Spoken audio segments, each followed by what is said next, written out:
स्मारकुष्ठछायार्चक्रमेद चोरोनाद कुल्मादिरे कामहान्तक पिशाचा च सर्वे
தாயி உன் கையால ஆரம்பிச்சு வைமா.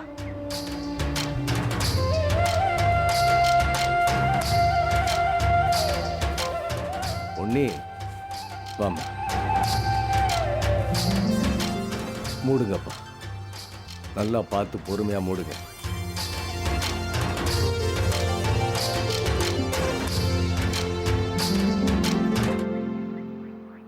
ஆத்தா இல்லையம்மா, பொன்னியம்மா, இந்த ஊருக்கு ஒரு கேடும் வராம பார்த்துக்கணுமா.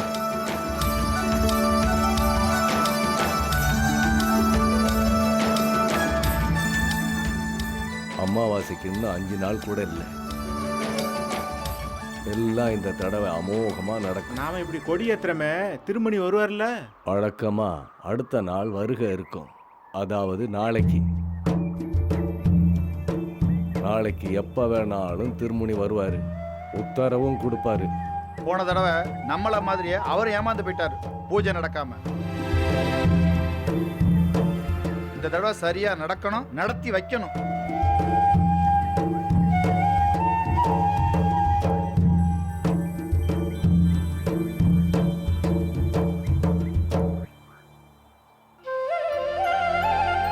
பொன்னியம்மா எல்லாரையும் காப்பாற்றணும். இல்லையம்மா தாயி, அங்க எல்லாரையும் நீதாம்மா காப்பாற்றணும்.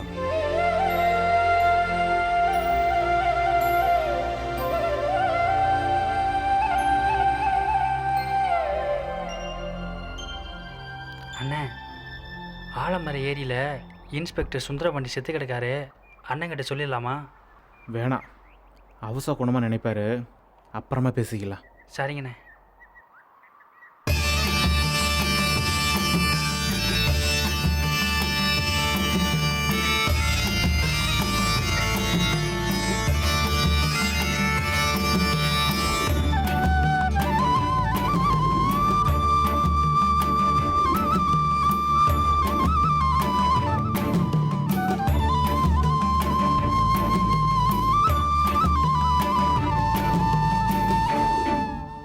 திருமுனி நாளைக்கு உத்தரவு கொடுத்ததும் எல்லா வேலையும் ஆரம்பிச்சிடலாம். நாளையிலிருந்து 3வது நாள் எல்லையம்மன் கோயில்ல உழவார பணி செய்யணும்.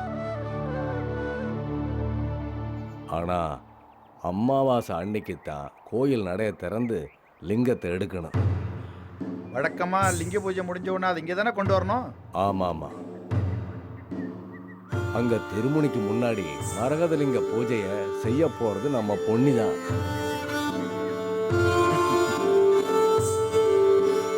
பூஜை செஞ்ச மரகதலிங்கத்தை தன் கையால எடுத்துட்டு வந்து இங்க ஒப்படைக்க போறதும் பொன்னிதான்.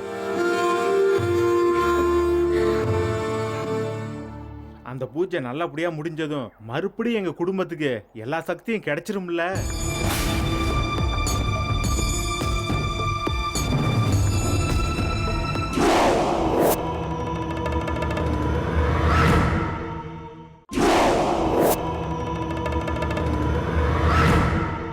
மறுபடியும் எங்கள் குடும்பத்துக்கு எல்லா சக்தியும் கிடைச்சிரும்ல.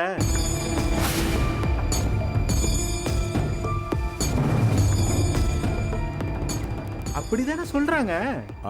உண்மைதான்.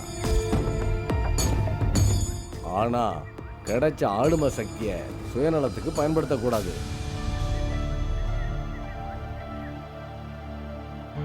அடுத்தவங்களுக்கு கொடுத்து வாழணுமே தவிர கெடுத்து வாழக்கூடாது. இப்பவே நாம கொடுக்குற இடத்துல தானே இருக்கோம். அப்புறம் காங்கையா, சொல்லுங்கண்ணே. அந்த சுந்தரபாண்டி சடலத்தை ஏரியிலேருந்து எடுத்துட்டாங்களா?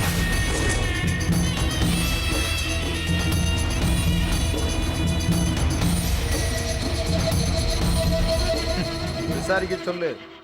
நல்ல காரியம் செஞ்சுட்டு போறோம், அந்த கருமத்தை போய் பார்த்துக்கிட்டு. சரிண்ணா, ஆனா உங்களுக்கு எப்படி இது? இந்த காட்டில் புதுசா ஒரு பூ பூத்தால எனக்கு தெரியும் ஐயா. ஒருத்தன் செத்ததா எனக்கு தெரியாது. போய் விசாரிச்சு பாரு, எல்லாம் அந்த ரேஞ்சரோட வேலையா தான் இருக்கும். என்னென்ன சொல்றீங்க? அப்புறம் வேற யாருக்கு அவன் கூட விரோதம் இருக்க போகுது?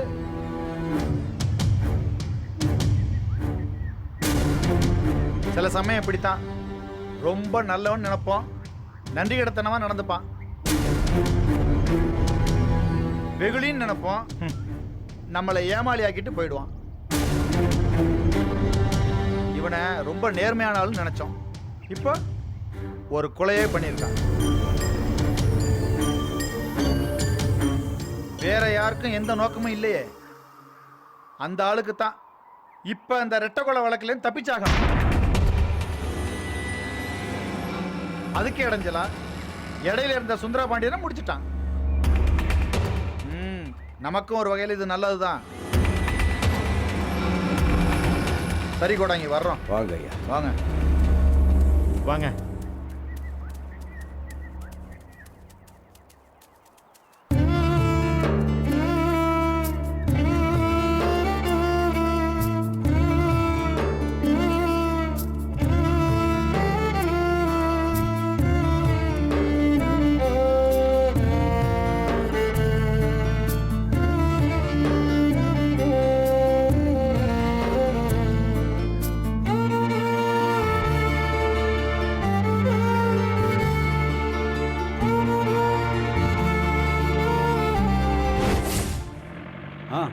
ஆறுமுகம் சார், நான் ஸ்பாட்ல தான் இருக்கேன்.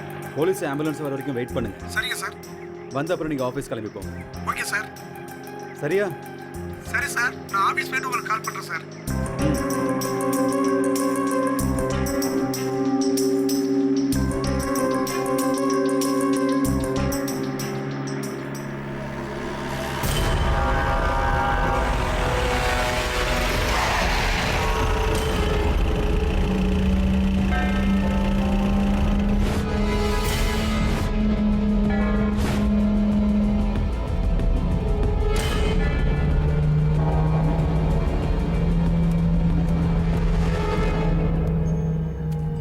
எதுக்காக குறுக்க நிக்கிற? உனக்கு என்ன வேணும்? என்ன வேணுமா? நான் கேக்குற இடத்துல இல்ல, கொடுக்குற இடத்துல இருக்கேன். உன் பெருமையை பேசுறதுக்கு தான் இப்ப வழிமறிச்சியா? யாரோ என்னை பத்தி உங்ககிட்ட தப்பா சொன்னதை மனசுல வச்சுக்கிட்டு என் மேல கோவத்துல பேசுறீங்கன்னு நினைக்கிறேன். மத்தவங்க சொல்லிதான் ஒருத்தரை பத்தி தெரிஞ்சுக்க வேண்டிய அவசியம் எனக்கு இல்ல. இப்பதான் முதல் தடவையா பாக்குறோம், பேசுறோம். எதுக்கு இவ்ளோ கோவம்? புரியல. என்னை பத்தி என்ன தெரியும் உங்களுக்கு? கெட்டது செய்யறவங்க இனிமையா பேசுவாங்க, அப்பாவி மாதிரி நடிப்பாங்க. நான் அப்படி இல்ல. நான் உங்களுக்கு நல்லது பண்ண வந்திருக்கேன். அத பத்தி தான் உங்ககிட்ட பேசணும். நீங்க நல்லவர், பொன்னியும் நல்ல பொண்ணு. நீங்க அவளை விரும்புறது எனக்கு தெரியும். அவளை கல்யாணம் பண்ணிக்க ஆசைப்படுறதும் எனக்கு தெரியும். நீங்க சரின்னு சொன்னா என்னால உங்களுக்கு கல்யாணம் பண்ணி வைக்கவும் முடியும். மத்தவங்களால முடியாது. இங்க பாரு, நான் செங்கோடனும் இல்ல சுந்தரபாண்டி இல்ல. நீ சொல்றதெல்லாம் கேட்டு தலையாட்டிட்டு இருக்கிறது. என் பிரச்சனையை பார்த்துக்க எனக்கு தெரியும். இந்த மாதிரி என்கிட்ட பேசி உன்னோட எனர்ஜியை வேஸ்ட் பண்ணிக்காத. நீங்க என்ன தப்பா புரிஞ்சிட்டு இருக்கீங்க. நான் சரியா தான் புரிஞ்சுக்கிட்டு இருக்கேன். வழியை விடுறியா? ஏய்,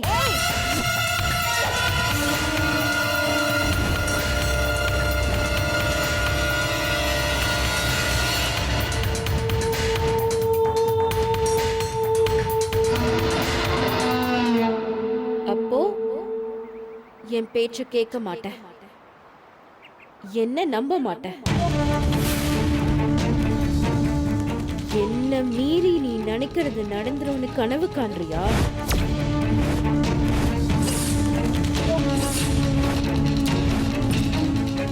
இந்த ஜென்மத்துல நடக்காது.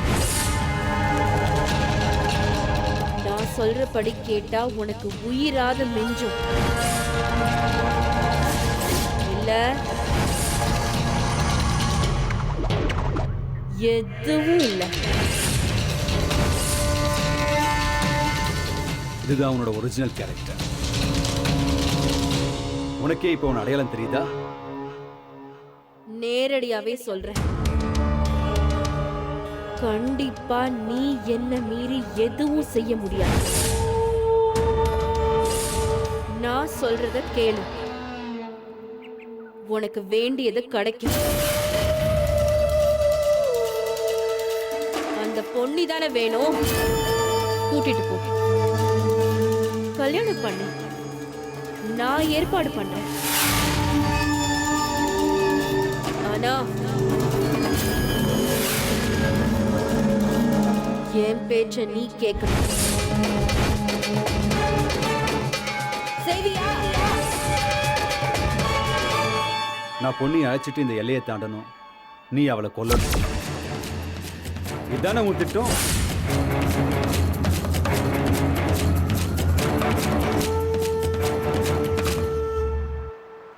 உன்னை பத்தி உன் நோக்கத்தை பத்தி எல்லாம் எனக்கு தெரியும். பிரியா எல்லா விஷயத்தையும் என்கிட்ட சொல்லிட்டாங்க. இந்த வாட்டி நீ தோக்க போறது நிச்சயம், ஜெயிக்க போறது பிரியா தான். ஒழுங்கா எல்லாத்தையும் விட்டுட்டு ஊரை விட்டு போற வழியை பாரு.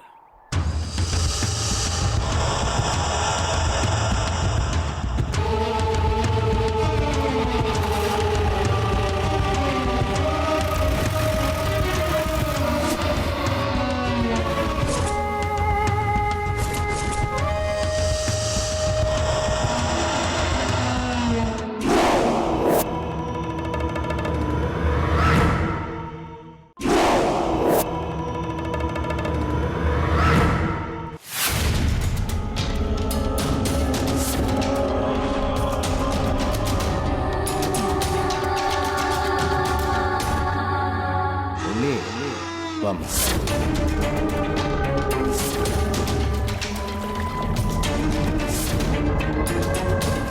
நாம இப்படி கொடி ஏத்துறமே, திருமணி வருவார்ல?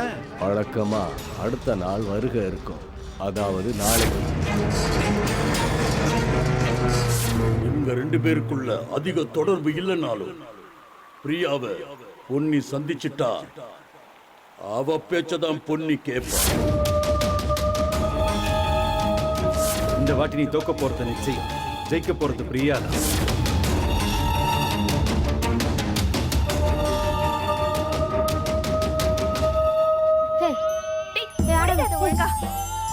மாடா நில்லு.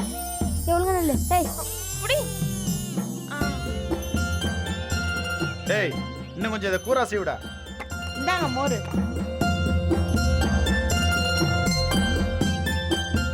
பொன்னி, நான் எல்லையம்மன் கோயிலுக்கு போறேன். இங்க இருந்து அது ரொம்ப தூரமா? அங்க எதுக்குமா இப்போ?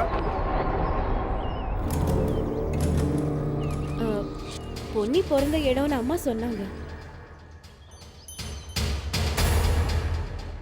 இந்த மலையில பிறந்த எல்லா பொண்ணுங்களும் அங்க போயிட்டு வரணும்னு பேசினாங்க.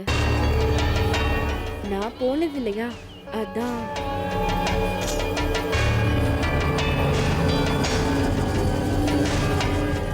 அது இங்க இருந்து கொஞ்சம் பக்கத்துல தான். தனியா போகடா தாயி.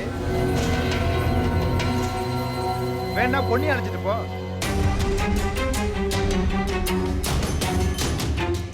சரிப்பா. பொன்னி இருமா இப்ப எதுக்கு அங்க? இப்போ அந்த இடம் சரியில்லை. எது ஆவி பேயின்னு ஊர்ல சொல்லிட்டு திரியுறாங்களாம். பூஜை முடிஞ்சதும் எப்படி அங்க போய் தானே ஆகணும். அப்ப பார்த்துப்போம். ஆவி பேயா? அதெல்லாம் பொன்னியை நெருங்காது.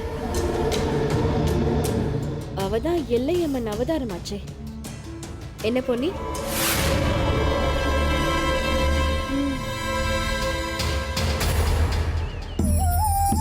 பின்ன என்னையும் நெருங்காது, என் கூட இருக்கிறவங்களையும் ஒன்றும் பண்ணாது. நீங்க வாங்க நம்ம போலாம். நானும் கூட வரேங்க. பொன்னி உன் கூட சித்தப்பா வர சொல்லட்டுமா? வேணாம்ப்பா, பரவாயில்ல. சரிம்மா, பார்த்து பத்திரமா போயிட்டு வாங்க. கவலைப்படாதீங்க பெரியப்பா, அதான் நான் போறேன்ல, அதான் நான் பாத்துக்கிறேன். சரிடா, பார்த்து பத்திரமா அழைச்சிட்டு போயிட்டு வாடா. போயிட்டு வாங்கம்மா. வரேன்ப்பா. வாங்க.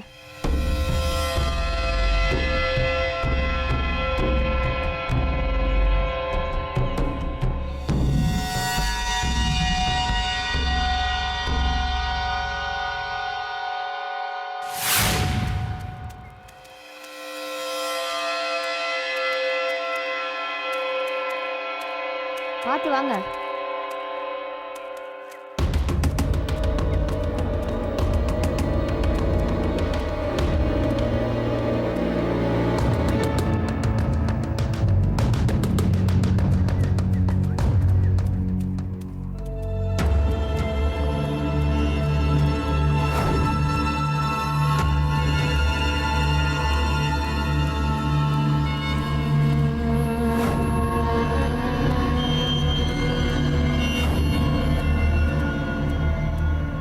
சின்ன வயசுல இந்த பக்கம் வர்றதுன்னா ஒரே பயம். இந்த மாதிரிலாம் இருக்காது, வெறும் காடா இருக்கும். பக்கத்துல இருக்கிற மலையில மாந்திரிகம் செய்யறவங்க வேற நிறைய பேர் வருவாங்க. அவங்களுக்கு பயந்துக்கிட்டே இந்த பக்கம் நாங்க யாரும் வரமாட்டோம்.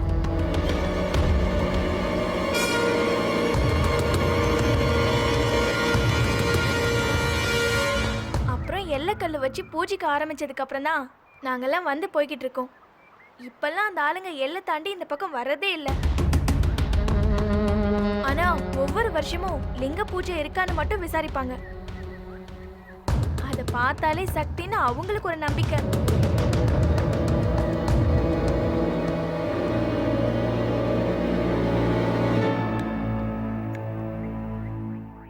வருஷத்துக்கு ஒரு நாள் அமாவாசை அன்னைக்கு தான் நாங்க இந்த பக்கமே வருவோம்.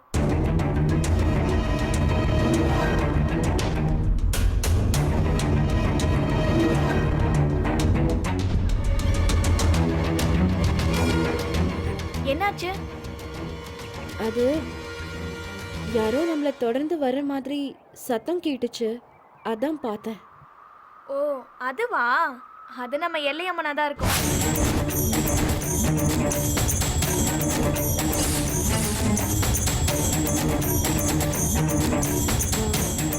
எல்லையம்மனா? ஆமாங்க, பொன்னியம்மன் நான் வரேன்ல, அதான் கூட பாதுகாப்புக்கு வராங்க போல. சரி வாங்க.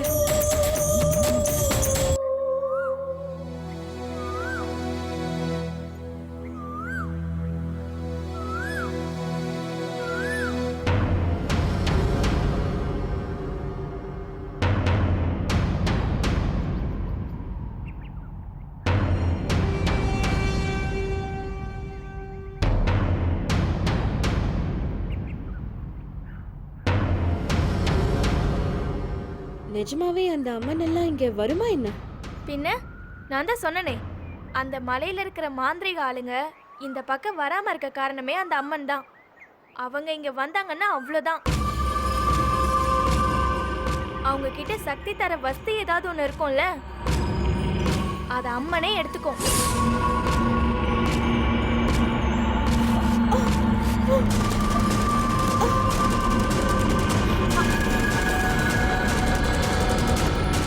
என்னாச்சு?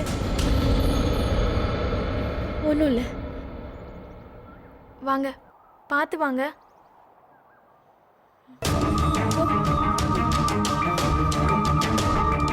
என்னாச்சு? என்னோட தாயத்து.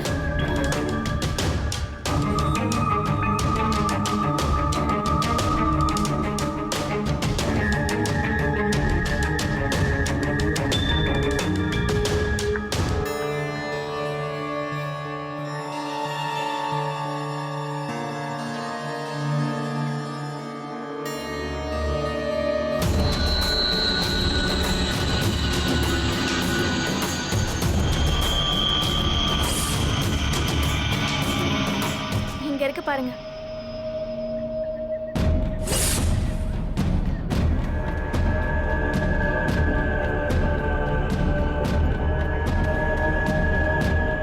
ராசியானது போல ரொம்ப பதறிட்டீங்க. வாங்க போலாம்.